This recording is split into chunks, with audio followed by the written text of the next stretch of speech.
There's been a fair bit of news out from Metals One in the last few days. Here to tell us more about it, in particular, the recent PEA initiation, Jonathan Owen. Steve, thanks. Good to be with you again. Yeah, it's been quite a busy and exciting week for us. So we issued the awards to Wardell Armstrong for the preliminary economic assessments. So that's commenced, and we're hoping that'll be completed by November. And this is, yeah, it's hugely important for us. It's a major milestone, and considering we've just been listed over just over 12 months now, we listed end of July 2023. We've moved very quickly. So doubling the resource earlier in the year, that allowed us to rapidly move now into this economic assessment. So it's hugely important, and reasons why twofold. This is going to give us the project economics for the Black Schist project. This will give us all important internal rate of return, capex, NPV estimates, and so on. And hopefully that then will be reflected in our market cap and our share price as people attribute some of that value to the business. But it also will form the basis of our application to the EU for strategic project status. That's a thing under the Critical Raw Materials Act, and that will open up all sorts of possibilities, including permit fast tracking, so getting our projects up and running and in development sooner rather than later, and also potentially accessing EU grants. So the all-important non-dilutive funding that we as shareholders are looking for. I mean, you're working off quite a strong base there, aren't you? I mean, there's an established resource. Why don't you tell us a bit about what the nature of the resource is, and then possibly the potential sort of economic significance that might have, that Wardell's might be able to present? Yeah, so we're sitting with just under 60 million tons of these mineralized black schists.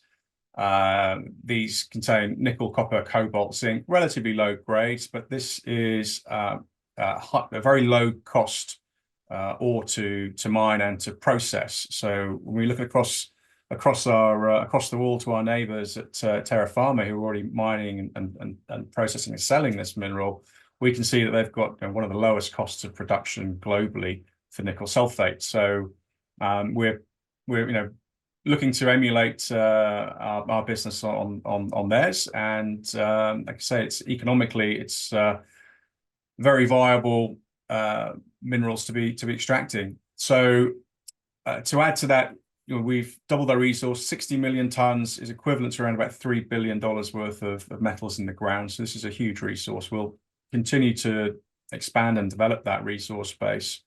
But like I said, it's great to be in a position now where we can move into the preliminary economic assessment and actually prove the technical parameters, the economic parameters around this asset. And how deep is it? So this is we're not really projecting deeper than 200 meters. So this is open pit mining. It's the ore bodies daylight at surface, so they're literally at surface. So it's a case of scraping away 5 or 10 meters of glacial till gravel to access the ore, and then we work our ways down. We don't envisage that it's amenable to underground mining. It's quite soft, easy dig material, which also means that it's not suitable for holding up underground structures. So in terms of the exploration program and resource drilling and so on, we're being quite prudent with our costs and not drilling below the typical pit depth of 250 meters that you'd find in so open pit and easy dig. Those will obviously be two factors that Wardell's will be kind of looking to emphasize in their report. Any other aspects that you think will be particularly significant?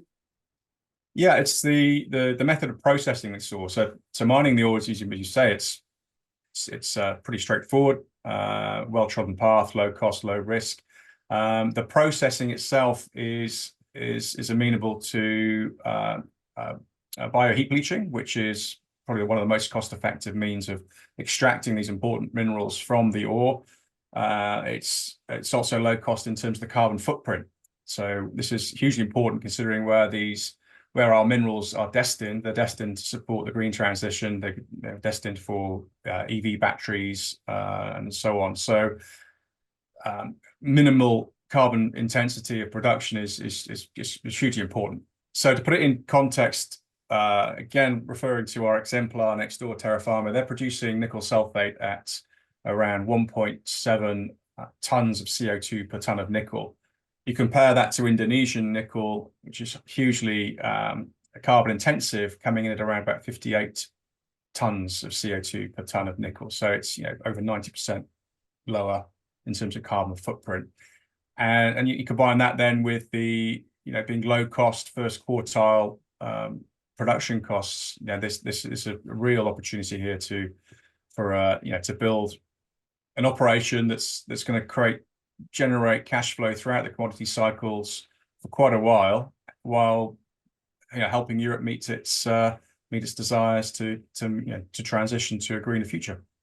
So you mentioned the European Union and the strategic mineral status. That's one sort of major milestone that you're hoping to pass. What will be next in addition to that once the PEA is done?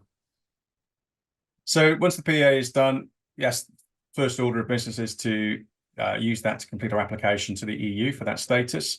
The PEA will also highlight or make recommendations for further work that we will need to do to then take us to the next level being the pre-feasibility study. So there'll be need for additional metallurgy work, geotechnical work that need to be done. We want to continue to grow the resource, so we will continue to drill and expand that resource beyond the 60 million tons that we have at the moment. But ultimately, the plan is to get into the pre-feasibility sometime next year, and that's when things get really serious. That's when we're on the road to permitting and development. So plenty to look forward to on Black Schist. But meanwhile, over in Norway, there's been some developments as well. I believe Kingsrose have started drilling. Yeah, so we announced this morning that our JV partner Kingsrose have commenced the drilling of the Rana project. Again, this is another very exciting piece of news flow, and they'll be drilling at least 750 meters into the Rana intrusion. So they're following some mineralization, outcrop mineralization down dip. There's at least two highly prospective targets we're looking to intersect there, and we'll expect the results in the assays for those probably late September, early October. So another exciting milestone. And so what's the sort of schedule or the plan for Rana, sort of looking further out into the rest of the year and into next year?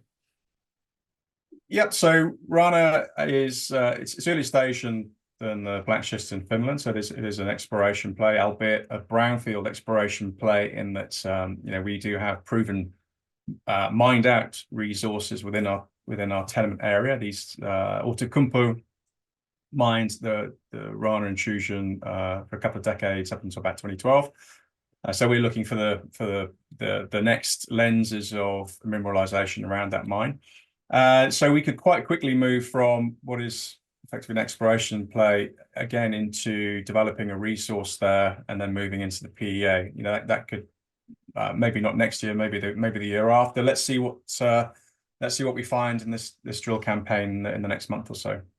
Exciting stuff. So is there a place or a resource that investors can use to get a more deeper insight into what's happening? I'm thinking of Analyst research and a kind of detailed modeling. Is there anything like that available or going to be available? Yes, we have a broker research paper written by Shard back end of last year.